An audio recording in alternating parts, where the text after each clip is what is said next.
नमस्कार दोस्तों। तो कैसे हैं आप सभी। तो दोस्तों आज हम करने वाले हैं आपका जो 2023 में आपका उत्तराखंड पुलिस का पेपर हुआ था। आज हम यहाँ पे उसका हिंदी का जो पोर्शन है उससे कंप्लीट करने वाले हैं।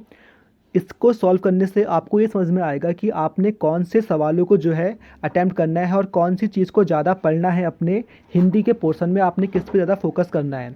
आई होप ये वीडियो आपके लिए काफ़ी काम आएगी। तो ज़्यादा समय ना लेते हुए दोस्तों चलिए शुरू करते हैं। सबसे पहला सवाल जो दोस्तों आपका यहाँ पे है वो है, जब लिखने से कोई अंश छूट जाता है तो उसे प्रदर्शित करने के लिए कौन सा चिन्ह प्रयुक्त किया जाता है।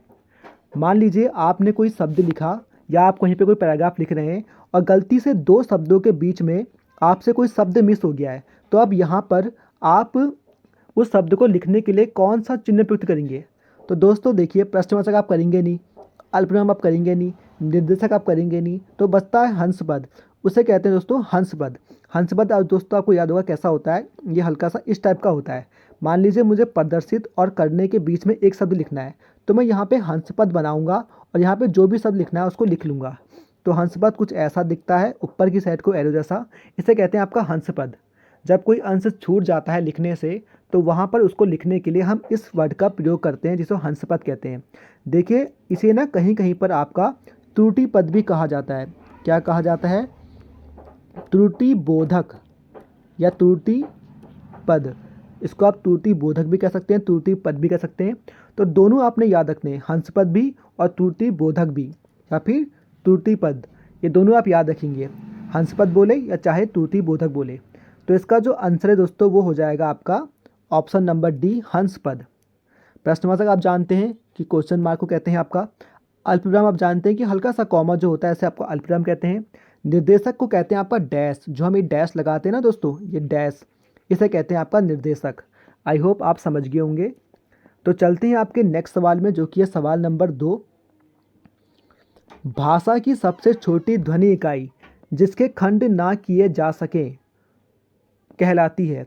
भाषा की सबसे छोटी ध्वनि इकाई जिसके खंड ना किए जा सके, यानी कि ऐसी जिसके खंड ना हो, तो दोस्तों उसे क्या कहते हैं? उसे कहते हैं आपका वर्ण। तो ऑप्शन सी इसका बिल्कुल सही जवाब हो जाएगा। देखिए, वर्णों से मिलके ही आपके शब्द बनते हैं, वर्णों से मिलके ही आपके अक्षर बनते हैं, अक्षरों से मिलके ही आपके शब्द बनते हैं और शब्दों से मिलके ही आपका वाक्य बनते हैं।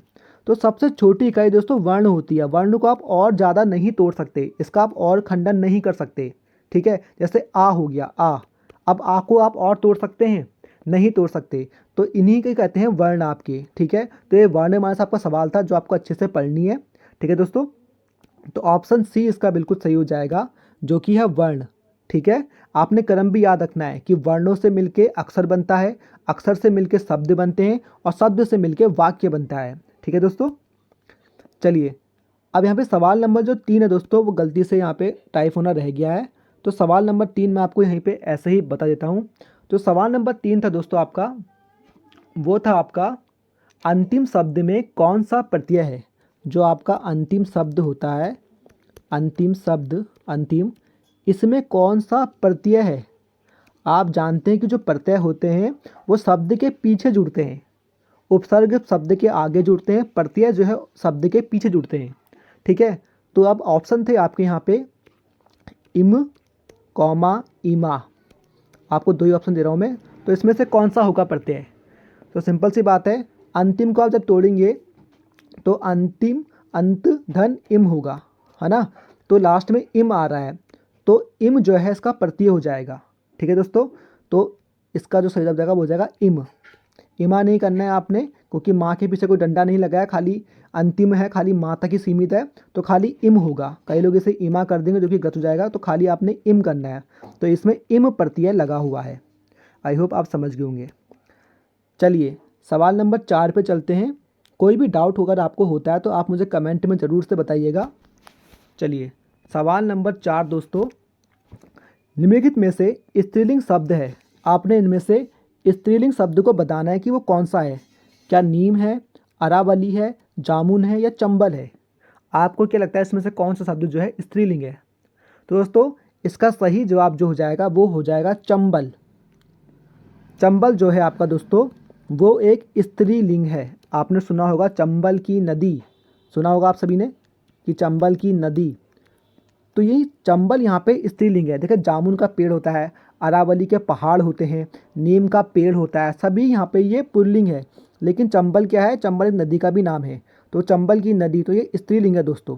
ठीक है, कभी भी आपको स्त्रीलिंग या पुल्लिंग शब्द को पहचानना हो तो उसे अपने वाक्य में प्रयोग कीजिए। देखिए जब आप उसका एक वाक्य बनाएंगे तो आप समझ जाएंगे कि नीम का पेड़, अरावली के पहाड़, जामुन का पेड़, चंबल नदी। ठीक है, तो आप समझ जाएंगे कि स्त्रीलिंग कौन सा है, पुल्लिंग कौन सा है।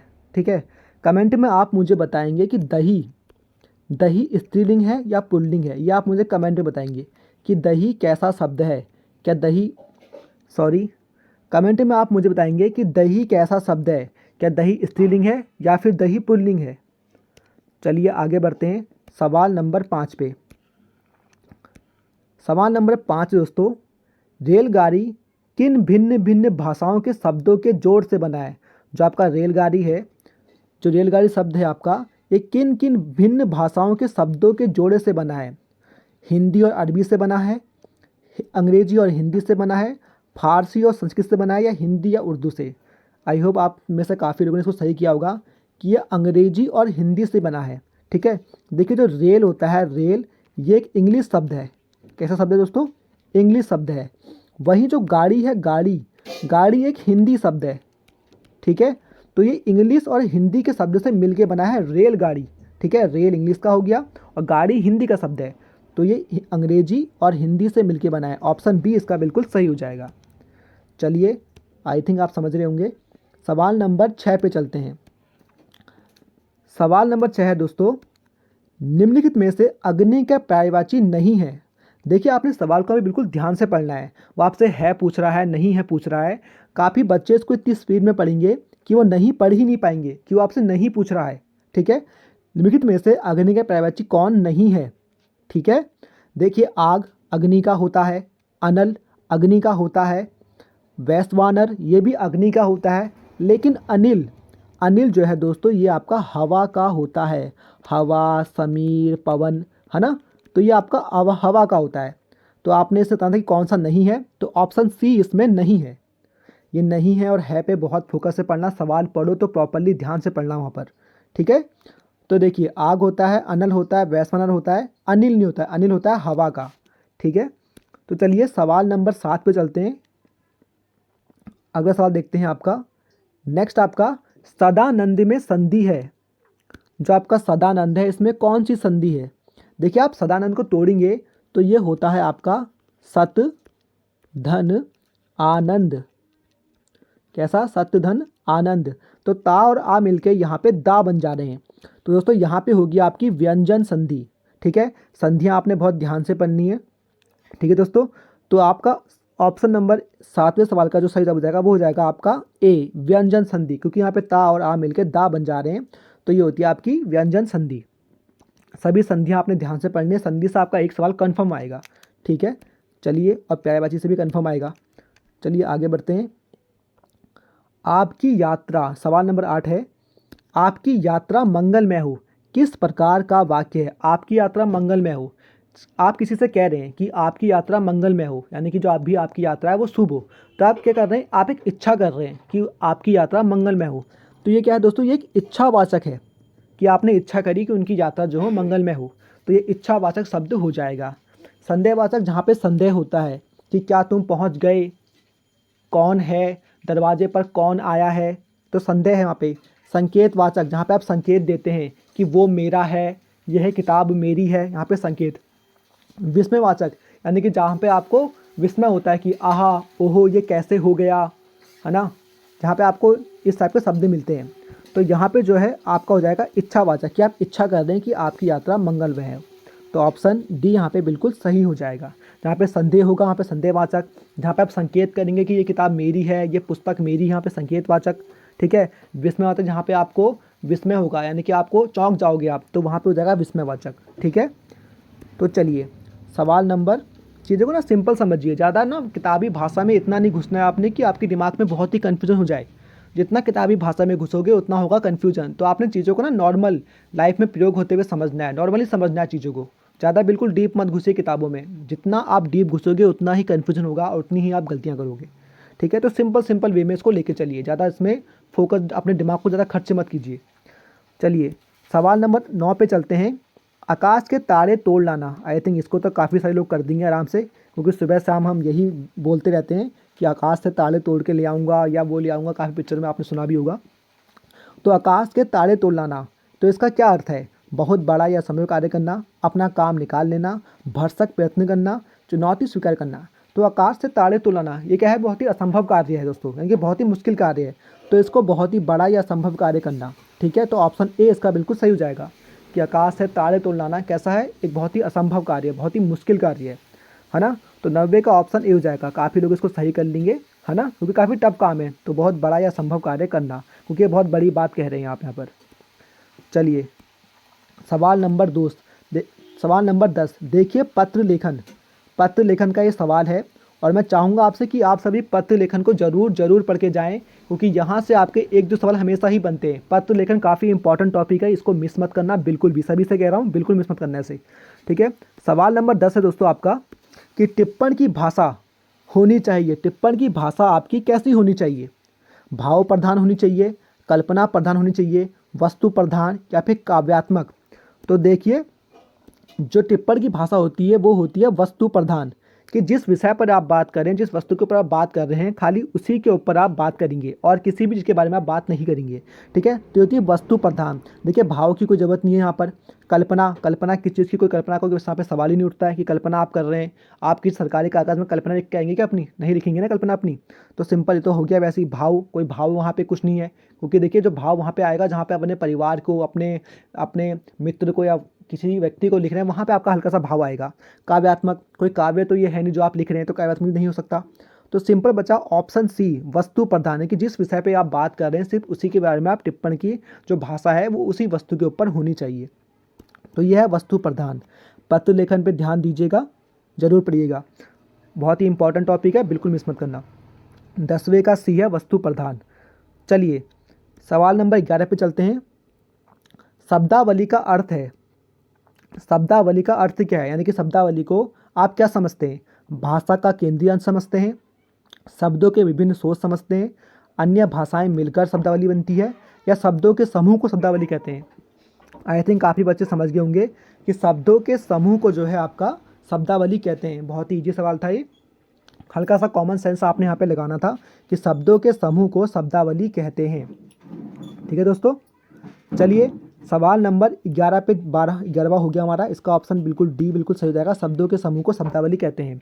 कुछ चीज़ें आप बस सिंपल कॉमन सेंस से कर सकते हैं, शब्दावली शब्दों का समूह। चलिए सवाल नंबर 12 पे चलते हैं दोस्तों। सवाल नंबर 12 क्या है आपका?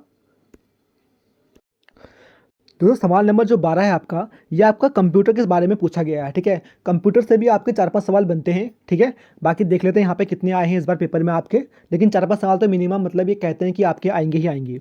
तो सवाल नंबर दोस्तों 12 है आपका, कंप्यूटर के संदर्भ में चाणक्य नाम है। जो चाणक्य है कंप्यूटर में, यदि हम चाणक्य की बात करते हैं तो वो क्या है? देखिए काफ़ी बच्चे क्या बोलेंगे, तो सुपर कंप्यूटर बोल देंगे। चाणक्य जो आपका दोस्तों ये है, ये ना आपने सुना होगा मंगल फॉन्ट, आपने सुना होगा देवनागरी फॉन्ट या फिर कुर्ती देव, ये सब क्या है दोस्तों? फॉन्ट है। ऐसे ही चाणक्य भी क्या है दोस्तों? एक फॉन्ट का नाम है, ठीक है। यहाँ पर एक कंप्यूटर का एक प्रकार है। काफ़ी लोग ना इसको सुपर कंप्यूटर समझते हैं कि चाणक्य यानी कि बहुत ही माइंडेड थे तो सुपर कंप्यूटर हो सकता है। तो चाणक्य कोई सुपर कंप्यूटर नहीं है, ठीक है।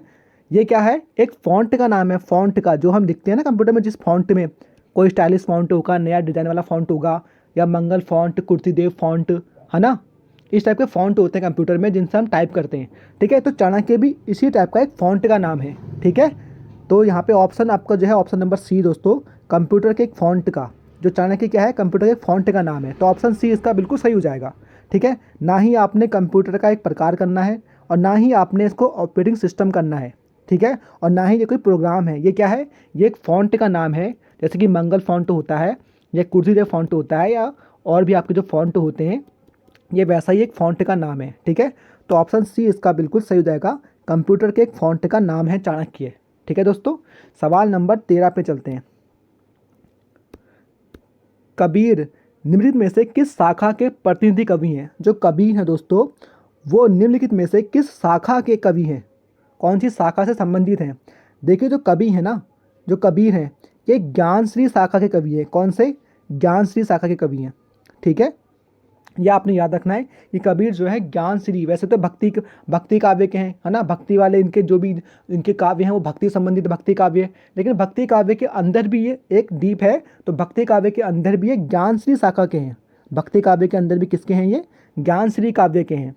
आप बोलेंगे कृष्णश्री काव्य, ठीक है, तो आपने सुना होगा मीराबाई, है ना, मीराबाई, रस खान, है ना, और सूरदास जी, ये लोग क्या हैं? कृष्णश्री शाखा के कवि हैं। किसके? कृष्णश्री शाखा के कवि। ठीक है, और जो कबीर जी हैं वो है आपके ज्ञानश्री, तो ऑप्शन बी इसका बिल्कुल सही हो जाएगा। देखिए सवाल नंबर 14 है आपका, श्री कृष्ण गीतावली की रचयिता कौन है? जो श्री कृष्ण गीतावली है किसकी रचना है? ठीक है, तो आपने ध्यान रखना है कि ये तुलसीदास जी की रचना है। इनकी रचनाएं और कौन कौन सी हैं? एक है आपकी रामचरितमानस, ठीक है, आपकी कवितावली, दोहावली और गीतावली। ठीक है, ये सब भी किसकी रचना है? गीतावली। ये सभी किसकी रचना है दोस्तों? ये भी तुलसीदास जी की हैं। कौन सी? रामचरितमानस, गीतावली, कवितावली, दोहावली, ये सब भी इन्हीं की रचना है। सूरदास की बात करें तो आप जानते हैं कि सुरसागर, सुरसरिता, सुरसारावली, ये सभी किसकी रचना है? ये सूरदास जी की रचना है। ठीक है दोस्तों, रस खान की बात करें तो देखिए रस खान भी काफ़ी ज़्यादा जो है आपके फेमस कवि हैं। ठीक है, इनकी जो सबसे मोस्ट इंपॉर्टेंट है जो मैं कहूँगा आपसे आपको याद रखनी चाहिए वो है आपकी प्रेम वाटिका। इसको तो आप याद ही रखिएगा। ठीक है, कि प्रेम वाटिका किसकी रचना है दोस्तों? रस खान जी की रचना है। एक इनकी सुजान भी है, सुजान भी हो सके तो याद कर लीजिएगा। एक दो तो आपको याद करनी ही पड़ेंगी अच्छे से। ठीक है, बाकी सूरदास की मैंने आपको बता दी। ठीक है, कौन कौन सी हैं? सुरसागर, सुरसावली। ठीक है, इस टाइप से आपको सूरदास की भी याद रखनी है। चलिए नेक्स्ट सवाल आपका करते हैं यहाँ पर। देखिए सवाल नंबर 15 है आपका कि कर्मभूमि के लेखक कौन है? देखिए लेखकों से आपके बहुत सारे सवाल बन रहे हैं, तो आपने जो भी आपके सिलेबस में लेखक है उन्हें आपने अच्छे से याद कर लेना है, और उनकी जो प्रमुख रचनाएं हैं वो आपने प्रॉपर याद करनी है अच्छे से। देखिए सवाल ना आप ये मत सोचिए कि सब आपका पढ़ा हुआ वहाँ पे फंसेगा और आप बन जाएंगे टॉपर। ठीक है, ऐसे ही हर एक टॉपिक से आपको एक एक नंबर बटोरना पड़ता है। हर एक टॉपिक से आप कुछ कुछ नंबर इकट्ठा करते हैं तब जाके आपका स्कोर 70, 80, 85 तक पहुँच पाता है। ठीक है, तो हर एक टॉपिक को अच्छे से पढ़िए, हर टॉपिक से नंबर खींचने की कोशिश कीजिए। तो लेखकों के सवाल यहाँ पे बहुत सारे बने हैं, तो लेखकों को अच्छे से पढ़ लीजिएगा। रिस्क मत लीजिए, ये मत सोचिए कि पिछली बार बने थे तो इस बार नहीं बनेंगे। पेपर में कौन सा सवाल कब आ जाए ये आप कोई नहीं कह सकता, ना मुझे पता है ना आपको पता है, किसी को नहीं पता कि पेपर में क्या आएगा। इसलिए जो पेपर पहले हो चुके हैं उनसे हल्का हल्का एक मैप बनाइए और कोशिश कीजिए कि आप उसके आसपास की सारी चीज़ें पढ़ सकें ताकि पेपर में आप अच्छा स्कोर कर पाएँ। ठीक है, तो चलिए सवाल नंबर 15 फिर से देखिए, कर्मभूमि के लेखक का नाम क्या है? कर्मभूमि के लेखक का नाम क्या है? आप सभी जानते हैं कि रचना बहुत ही फेमस रचना है, यह है मुंशी प्रेमचंद्र जी की। ठीक है, इनकी रचनाएं और कौन कौन सी है? देखिए कर्मभूमि से ही एक और आप याद कर लीजिएगा, रंगभूमि। क्या? रंगभूमि, कर्मभूमि, रंगभूमि। और कौन कौन सी आपको याद होगी कि गोदान, गोदान याद रख लीजिए, गोदान आप सभी ने पढ़ी होगी। ठीक है, गबन, गोदान से ही मिलते तो नाम है गबन, गबन भी याद कर लीजिए। ठीक है, दो बैलों की कथा, आप सभी ने क्लास 7, 8 या 10 में पढ़ी होगी, दो बैलों की कथा। ठीक है, और पूस की रात, जी हाँ पूस की रात, ये भी एक इनकी अच्छी कहानी है काफ़ी, पूस की रात। और कौन कौन सी हो सकती है? कर्मभूमि। चलिए अभी के लिए तो मुझे भी इतनी ही याद आ रही हैं, बाकी जितनी भी आपको याद हो तो आप कमेंट में जरूर से लिखिएगा। ठीक है, चलिए शेखर जोशी की हम देख लेते हैं यहाँ पर। ठीक है, क्योंकि ये भी काफ़ी इंपॉर्टेंट है यहाँ पे लेखकों में। शेखर जोशी, देखिए इनकी ना जो बहुत बार पूछी गई है वो मैं आपको बताता हूँ, जो है दाज्यू, दाज्यू। ठीक है, कोसी का घटवार, कोसी का घटवार। ठीक है, गलता लोहा, गलता लोहा। नौरंगी बीमार है, क्या? नौरंगी बीमार है। ये इनकी कुछ मोस्ट इंपॉर्टेंट आपको याद ही रखनी है शेखर जोशी की। इसमें सबसे मेन है ये दाज्यू और कोसी का घटवार, ये दो तो आपको याद ही रखनी है। ठीक है, बाकी मैं फिर से एक बार बोल देता हूँ आपको, शेखर जोशी की रचनाओं में दाज्यू, कोसी का घटवार, दाज्यू को आप अच्छे से याद रखिएगा, दाज्यू, कोसी का घटवार, नौरंगी बीमार है, गलता लोहा। ठीक है, ये आपने अच्छे से याद रखनी है, बहुत ही इंपॉर्टेंट दाजू और कोसी का घटवार और नौरंगी बीमार है, गलता लोहा। इन 4-5 को आप अच्छे से याद रखिएगा, ठीक है। चलिए सवाल नंबर 16 पे चलते हैं आपका, जो कि है हिमकीर्तनी के रचयिता कौन है। हिमकीर्तनी, देखिए रचना जो है आपकी, ये किसकी रचना है? माखनलाल चतुर्वेदी की, रामधारी दिनकर की, या फिर आपके दुष्यंत कुमार की, या भवानी प्रसाद मिश्रा की। देखिए रचना जो है आपकी हिमकीर्तनी, ये है आपकी माखनलाल चतुर्वेदी की। इनकी माखनलाल चतुर्वेदी की। हिमकीर्तनी से ही आपने याद रखनी है एक और, जो है इनकी हिम तरंगिणी। देखिए सेम सेम नाम है, तो आपको याद रखने हैं दोनों साथ साथ, ठीक है। हिम तरंगिणी भी इन्हीं की रचना है, ठीक है। इनकी जो सबसे मोस्ट है, जो मैं कहूँगा आपसे कि बिल्कुल रट्टा मार लो, याद कर लो, वह है आपकी वेणु लो गूंजे धरा। क्या? वेणु लो गूंजे धरा। ये तो एग्जाम्स में कई बार पूछी गई है, तो आप इसको याद रखिएगा कि वेणु लो गूंजो धरा ये किसकी रचना है? माखनलाल चतुर्वेदी की। और 2023 का पेपर हुआ था, तो उसमें क्या पूछी गई थी आपसे? हिमकीर्तनी ये किसकी रचना है? ये किसकी है? ये भी माखनलाल चतुर्वेदी की है। तो इस बार आप याद रखना कि हिम तरंगिणी भी इन्हीं की है, और वेणु लो गूंजो धरा ये भी इन्हीं की है, ठीक है दोस्तों। ये वेणु लो गूंजो धरा तो बहुत ही इंपॉर्टेंट है, इसको तो याद कर लेना अच्छे से, क्या पता इस बार यही आ जाए आपके पेपर में, ठीक है। तो चलिए सवाल नंबर 17 पे चलते हैं। देखिए सवाल नंबर 17, लेखकों से आपके बहुत सवाल पूछे गए थे पिछली बार, तो इस बार भी आप लेखकों को अच्छे से पढ़ के जाइएगा, ताकि आपको इसका पूरा बेनिफिट मिले। देखिए छोड़िएगा मत लेखकों को, क्योंकि काफ़ी सवाल बने 2023 में। एक और सवाल है आपका, महादेवी वर्मा के रेखा चित्र भक्तिन के प्रमुख पात्र, भक्तिन का वास्तविक नाम क्या था?